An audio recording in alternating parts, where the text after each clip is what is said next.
Hello everybody, my name is Ratnus, and in today's video we are looking at some patch notes for the 10.1 PTR. There's also some Season 2 dungeon tuning coming in as well. So, patch notes, new zone for Rock Assaults, cross-faction guilds. Notably, your guild will still have a faction that is associated with the faction of your guildmaster. Not super relevant for most content these days, but towards certain achievements like the Alliance Slayer, that sort of thing matters. New upgrade system, which you can read this post about and also watch my video from yesterday about as well. Very cool new upgrade feature. Valor is gone. Much better upgrades. Very cool. New Worgen racial that lets you swap back automatically to human form like Drakthir have if they want. And then there is the class balance, which is the meat of the video today. Balance Druids have gotten a lot of changes, and they have their feedback thread where they said, okay, here's what we're doing. This is the three aspects we're targeting. Stellar Flare is so strong that it's best to take in all cases and maintain it on large numbers of targets, which is demanding to keep track of and makes balances ramp very long. Eclipse and effects that trigger on entering Eclipse are so strong that they incentivize Druids to use Lunar Eclipse in all situations because it is faster to trigger because you trigger it after casting 2 Wraths rather than 2 longer casting Starfires. There are enough bonuses to Starfire splash damage that it's optimal to target an enemy next to your focus target because the Starfire splash damage is more than the main damage, I guess. So addressing these will require significantly reducing the power of some of Balance's most impactful talents and bonuses.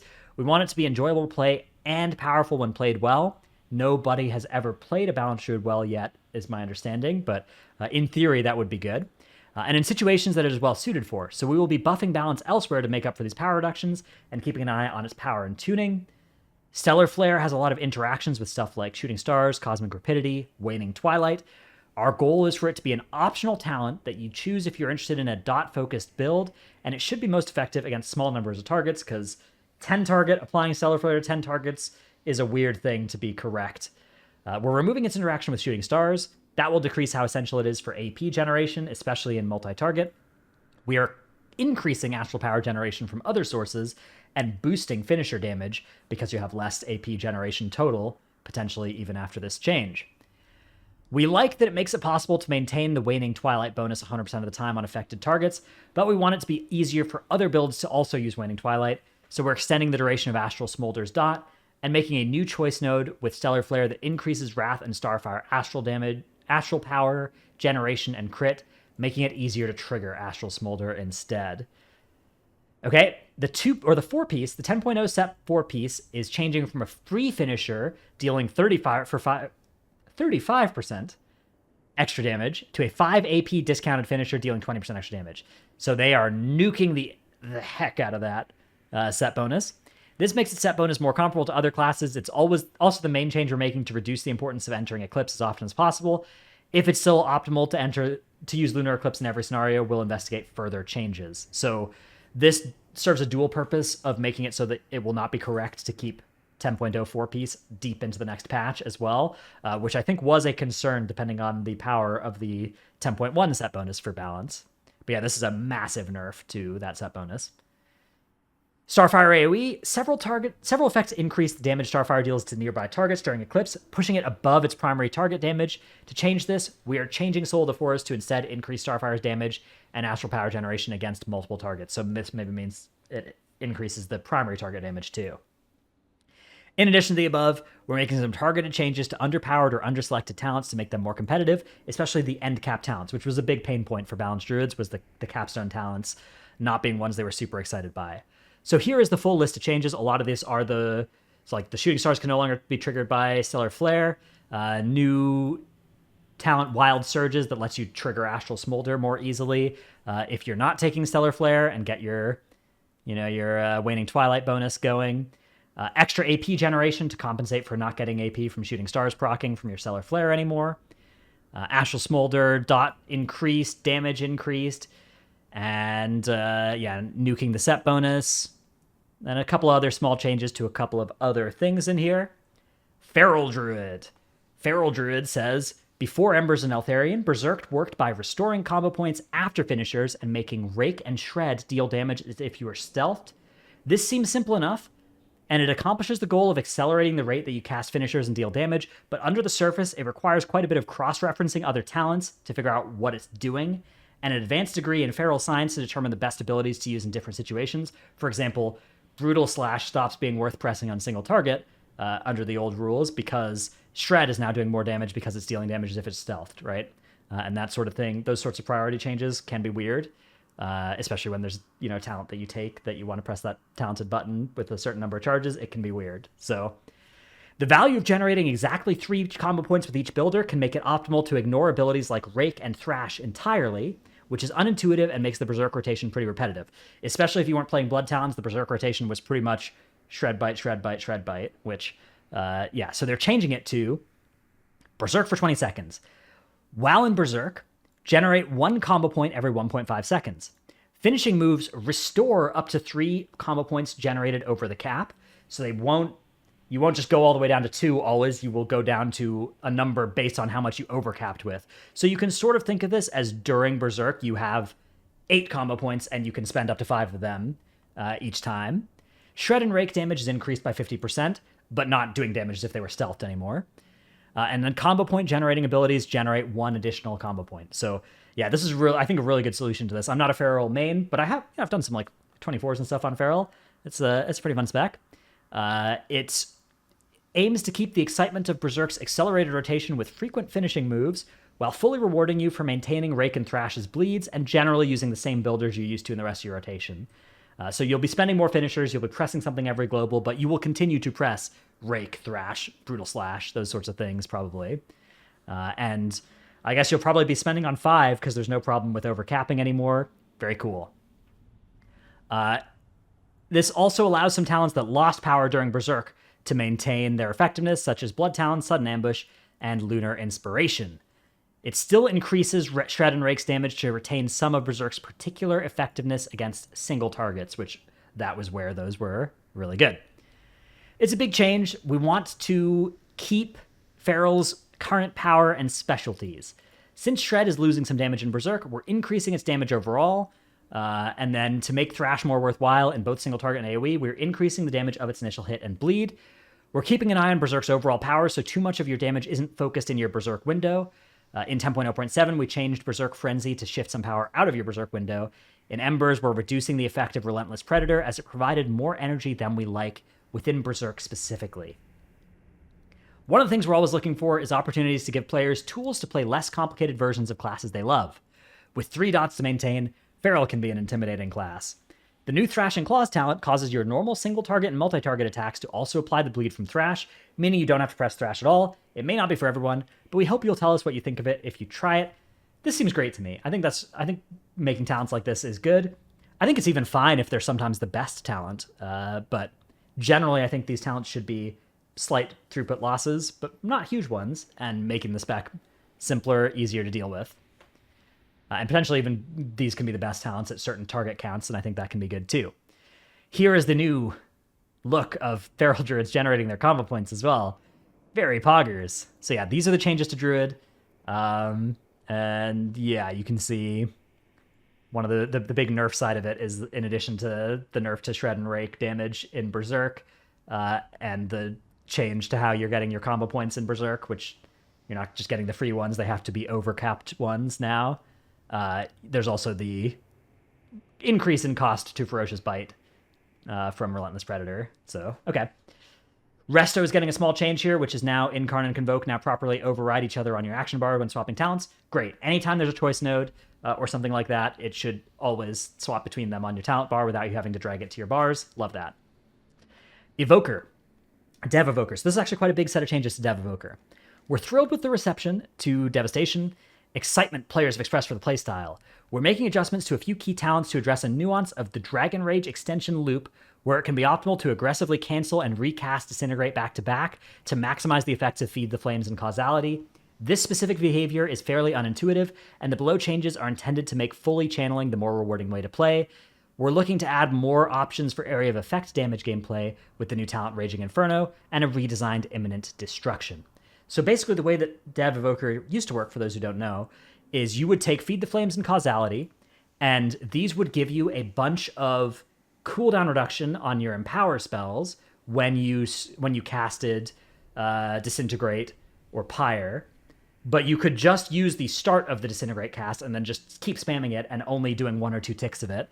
And by doing that, you would get your Empower spells reduce their cooldowns really quickly. Your Empower spells would increase the duration of your Dragon Rage off of the Animosity talent. And so what you would do is you would keep spamming small Disintegrates, getting back to your Empower spells, extending your Dragon Rage, and that was the best way to play the spec. Now, they're changing it so that Feed the Flames is going to make Pyre reduce the cooldown of both Fire Breath and Eternity Surge by 1 second, or 2 seconds if it was affected by Essence Burst, which it will be more often in your Dragon Rage.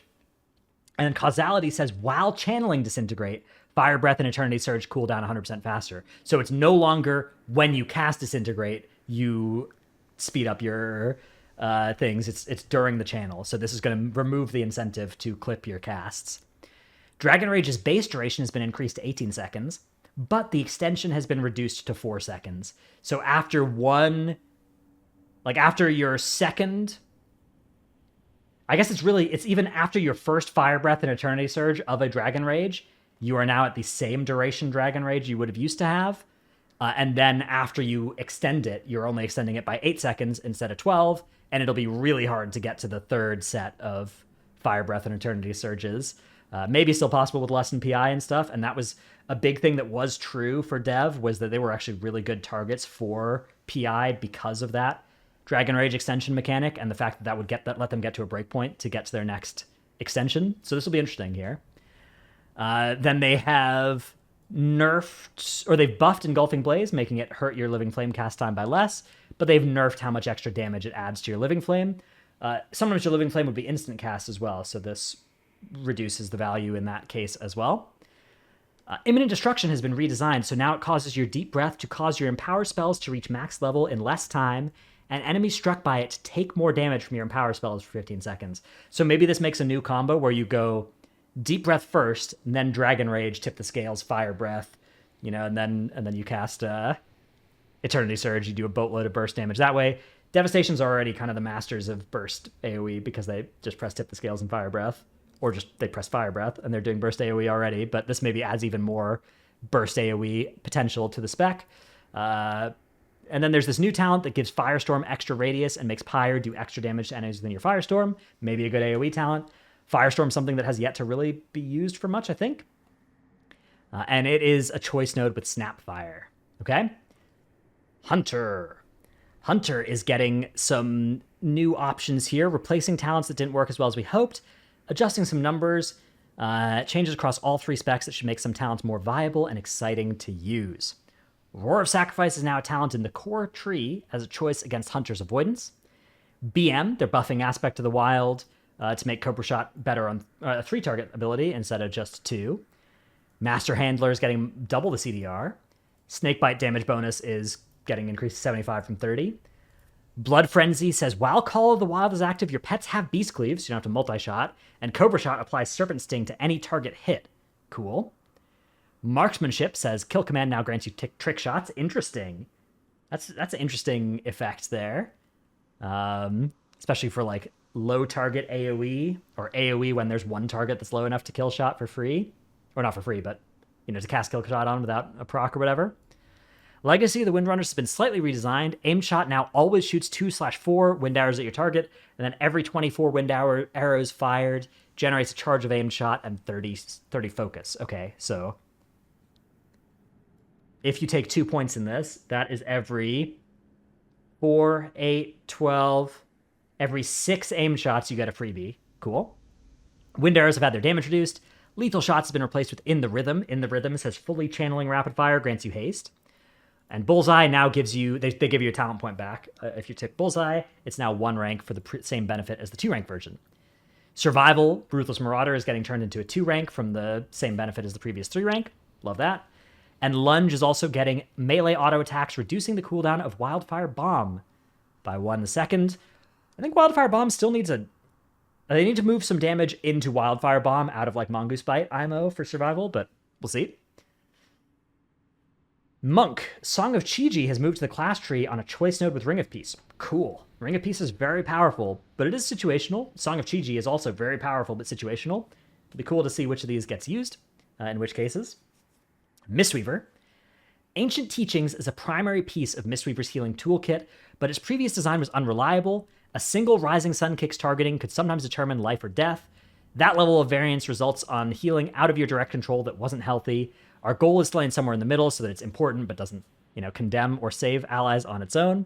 This new design is more dynamic, capable of handling a variety of healing profiles, and we feel will offer greater reliability while we're monitoring feedback. So Ancient Teachings now says, after casting Essence Font or Feline Stomp, your Tiger Palm, Blackout Kick, and Rising Sun Kick heal up to 5 injured allies for 150% of the damage done, split evenly among them. So it's only going to target people within 30 yards. It's only going to target injured people, but it is going to split healing amongst them instead of potentially healing the person that really needs it or potentially healing somebody who's 98% health or whatever, right? So probably nice. I'm not a Mistweaver scientist, but I suspect this is cool. Burst of Life no longer reduces the cooldown or effectiveness and just increases the healing here on Life Cocoon. Chrysalis is now a choice node against Burst of Life. This is the PvP talent that gives you reduced cooldown on Life Cocoon. Cool. Seems like a nice little option to have. I doubt you'd really use this in much PvE content, but maybe in certain boss fights, or if you really want to spam it on your tank and M+ or something, you want to use it for every certain mechanic on a tyrannical boss fight or something as well. Maybe not on the tank, on like the squishy in your group, on the rogue during Gale Arrow from Tira and Maruk, for instance. And then they're also changing Vivify's primary healing to be more on the primary target because Ancient Teachings is now group-wide healing, right? So Ancient Teachings has now moved to AoE healing. Vivify is moving more towards single target healing. And then they're nerfing Invigorating Mist by a little bit, removing the Calming Coalescence talent, removing Song of Chi-Ji from the Mistweaver spec because now it's on the class tree. Revival and Restoral now properly override each other. Always good when they do this. And same with Yulan and Chi-Ji. Holy Paladin, another properly override thing. Cool. Same with Priest on Divine Star and Halo. They've buffed Prayer Mending, make it bounce larger radius. Cool. Shadow Priest. As spoiled in the Dratnos interview with Morgan Day and Steve Denuser. This is the spec that they're doing quite a lot to here. Now, the TLDR, I'm not a Shadow Priest player, but there are several in my guild. And they seem to think that this is going to be quite a big change to the insanity economy of the spec. So here's what they're doing. They're changing Shadow Priest by addressing spec issues and adding new talent options. They think that, 1, Shadow has more rotational abilities than most other specs. We're working to reduce this by having Mind Spike replace Mind Flay and removing Mind Sear. Brewmaster could use this change too, by the way. Brewmaster could use some button bloat addressing, I think. So any devs watching this, hit Brewmaster with having like RSK replace Tiger Palm or something. I don't know. Mind Sear. We feel Mind Sear as a spender was a worthy experiment, but the gameplay has not been as smooth as we envisioned. We're removing the spell and moving the Shadow AoE into Psychic Link.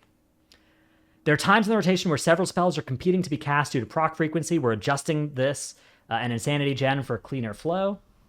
With updates to existing talents, we aim for more build-defining choices, such as investing in cooldowns, dot, crits, or shadowy apparitions.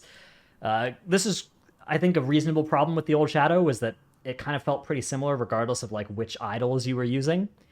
And then finally, PvP, more instant cast spells, difficult to prevent Shadow Priest from scoring kills, so they had to nerf their damage. Now they've removed some of the procs, so there's more counterplay, so they can increase the damage in PvP. Okay, so a lot of stuff's gotten removed here. Shadowy Insight, so where are the big things in here? Big things. A lot of Insanity Gen reduction. Void Torrent, more than 50% nerf on how much Insanity it's going to generate. Auspicious Spirit, I don't know what this chance is on generating 2 instead of always generating 1.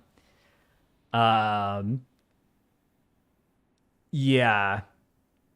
Then there's this big one. Shadow Crash no longer applies Vampiric Touch, so AoE is going to be a lot more globals of casting Vampiric Touch around. And yeah, most of these other changes fall into similar lines here. You can see, again, Insanity Gen going down on a lot of mechanics. Right, Throws of Pain, 1 or 2 instead of 3 and 5 Insanity. So that, I think the big thing is that you're going to be generating much less insanity per second than you used to, and you can maybe talent some ways to get back towards where you used to be, but that seems like the big change coming to the spec. The Shadow Priests I know are not super thrilled about this set of changes, but we'll see. I do think that these were problems maybe worth addressing, but yeah, it does seem like these changes are being met with some trepidation by the Shadow Priests I know. It's very early days, though. They're testing it out as we speak on the PTR. Enhancement Shaman. This one is they want to let you opt into a reduction of the frequency and number of keybinds that feel required to play as enhancement. Do this for Brewmaster as well. Do this for Brewmaster as well. We're hoping changes to Thorum's Invocation and Static Accumulation make your lightning spells your primary spenders and don't require you to also use Elemental Blast. And then they're making Fire Nova Flame Strike damage, which I think is fire plus fizz. That should help the talent feel more viable when focusing on the physical build.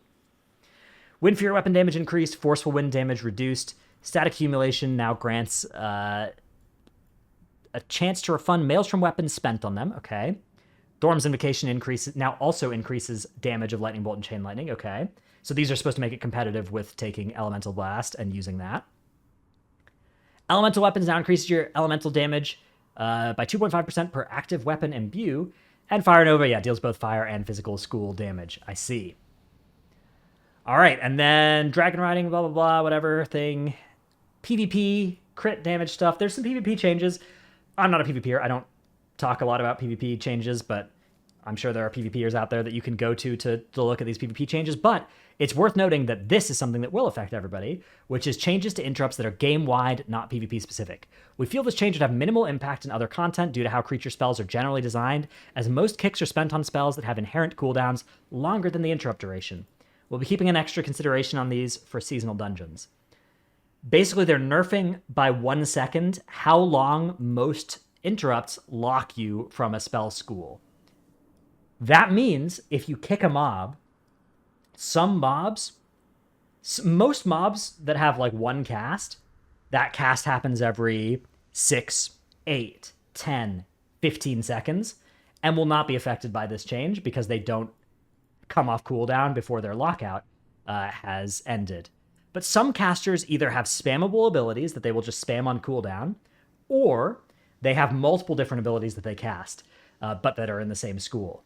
Any casters where that's true, they will now be they will be recasting sooner after you kick them an M+, by 1 second in most cases. Not all interrupts are getting their thing changing here, but most are.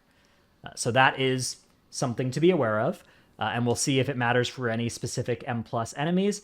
Again, as long as they are aware of this and make sure that the seasonal dungeons don't have anything that has like a really nasty 3-kick rotation now, then this should be fine. Okay, there are also some data mined changes to mobs in the Season 2 Mythic Plus dungeons that we will talk about now. So there's some changes to the numbers of some abilities in Vortex Pinnacle. Vortex Pinnacle, I don't see any changes yet. So the big thing about Vortex Pinnacle, there's this grounding lightning triangle thing that is still in here. But other than that, they're just going through here and starting to change some abilities. Notably as well, they're also increasing cast times on a lot of things as well. So, and also reducing the duration of Summon Tempest on the last boss, presumably to stop it from being a tyrannical, enraged type thing. Neltharis is getting some damage nerfs to Chargrath, which is, I believe Chargrath. I actually don't remember which one Chargrath is. Let's take a look. Dungeons. Neltharis. Chargrath, Bane of Scales. Okay, this is the boss on the right, is Chargrath, okay? And they're nerfing the bleed on this by a tiny amount, a very small amount. They are buffing the Erupted Ground dot. They are also buffing the fire damage, or the physical damage of Fiery Focus, which is the thing that you interrupt by dragging the chains over him. And then they are nerfing the damage of Lava Splash impacts, okay? Magma Tusk is getting buffed on its damage, which I remember already being quite a bit in M0. But they're nerfing the damage of the Unavoidable Cone. So they're buffing the avoidable damage and nerfing the unavoidable damage. Okay, fair enough. And then they're also nerfing the damage of the Magma Eruption, which is one of the mechanics that actually, this is going to be a nasty tire end boss because it just scales up as it gets more and more of these magma tentacles. And then Yeah, nothing, just some modifier changes here. I can't see if this is a buff or a nerf. Okay. Underrot, they are nerfing Blood Bolt, which I believe is it's the Devout Blood Priest Blood Bolt. Okay, small nerf to the damage on that. Small nerf on the Blood Tick explosions. Dark Reconstitution is getting a cast time increase, which I believe is the kick. I believe you're supposed to kick this thing. A Gift of Cahoon, which prevents a target from dying. But, okay, so it used to be that Gift of Cahoon would get applied, and then if the target would die, they instead got a damage done increase for 20 seconds. But now it's just going to be movement speed and preventing death, and that seems good. Hooked Snare is getting a massive reduction to the dot from the Headhunter. This thing was a really nasty dot from the Headhunters. Upheaval is the big Spore Caller Xantia swirlies that you would take to go destroy the extra spore pods. Very interesting. They're reducing the damage on that by a lot. Kragmaw, they are reducing the shadow damage of indigestion. They are increasing its radius, however, so maybe the Blood Tick larvae are going to be in a bigger radius.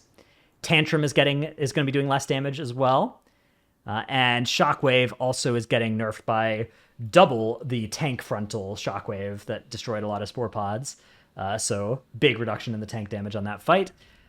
So yeah, it looks like they're doing a good job here of just going through and changing the numbers based on relative numbers to what modern dungeons do and how kits currently work out in terms of tankiness of players. Nelslayer is getting a gigantic buff to Rockback Gnashers, which I believe are basilisks. Let's take a look. Yep, basilisks. That now will chomp for way more damage and a slightly bigger dot. Although, yeah, I mean, this kind of base physical damage in a high key will actually be somewhat substantial now, yeah. Bound. So this is the Rockbound Trappers. This is, I think, it stuns them as well. Okay, I don't remember this one. But they've increased its cast time by a tiny bit and decreases damage by a lot. Okay. Char Skin. I don't remember this thing, but something that transforms into a Char Skin. I don't remember pulling these. What were these? Where did they live? I don't remember killing them. Maybe you skipped these. Interesting. Or maybe you didn't, and I don't remember the dungeon very well.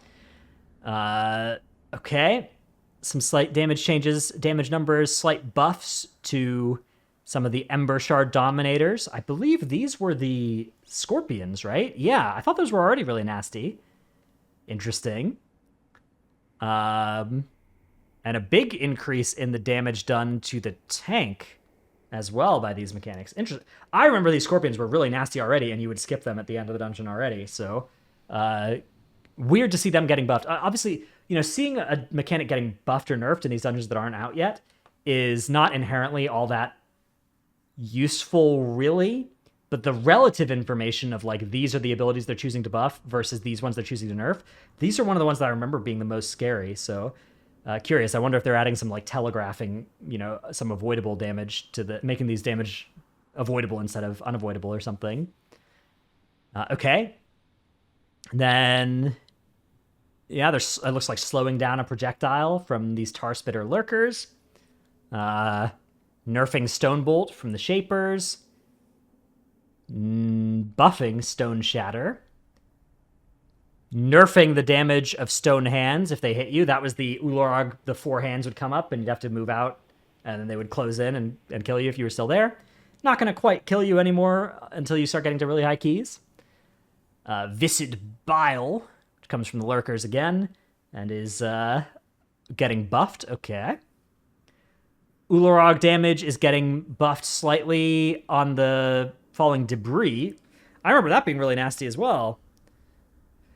Maybe that one's dodgeable. I remember there was like, maybe I'm losing it, but I thought there was like nasty unavoidable damage there as well. Maybe this is just avoidable though, that you dodge. And then Striking the Mountain damage is getting nerfed. Sunder is also getting nerfed here as well, the nature damage part. Okay. Halls of Infusion. We are seeing nerfs to the base damage numbers, huge nerfs to the base damage numbers of several of these enemies, including the Goliath boss, the Toxins.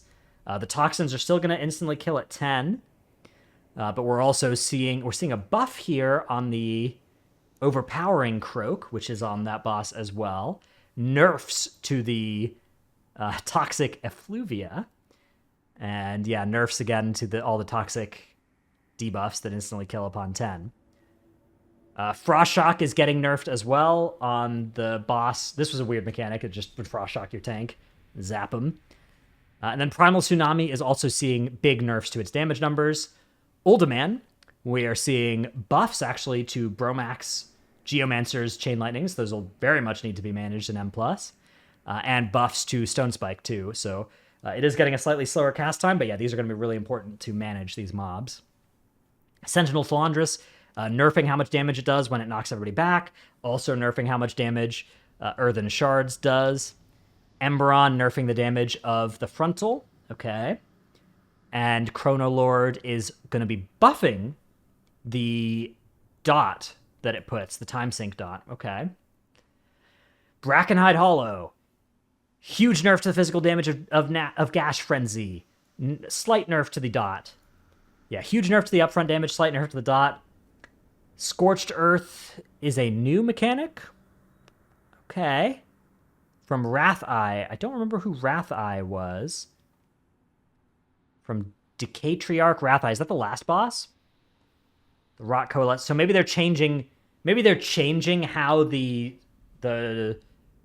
cloud forms, because the cloud would used to kind of just form and it would get you. So maybe now it's a telegraph frontal that you can get out of and then more easily avoid taking that first hit of that drifting cloud.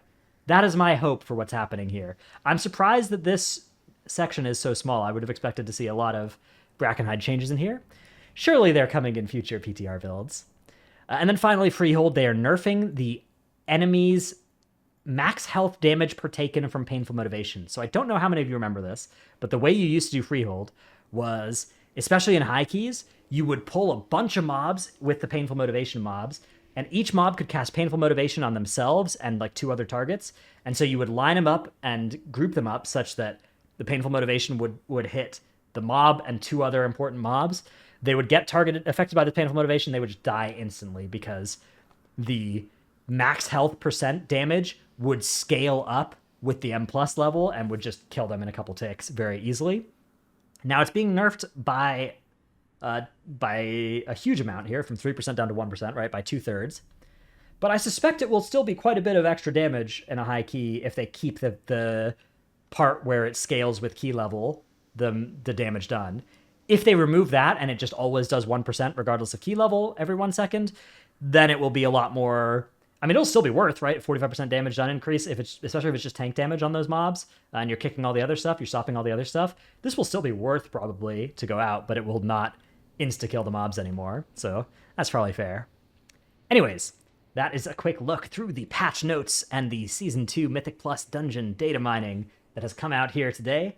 Hope you've enjoyed this video. Let me know what you think. I'm going to have a lot of 10.1 PTR content coming out over the next couple of days, so make sure you are subscribed if you're not already. Wouldn't want you to miss any of those.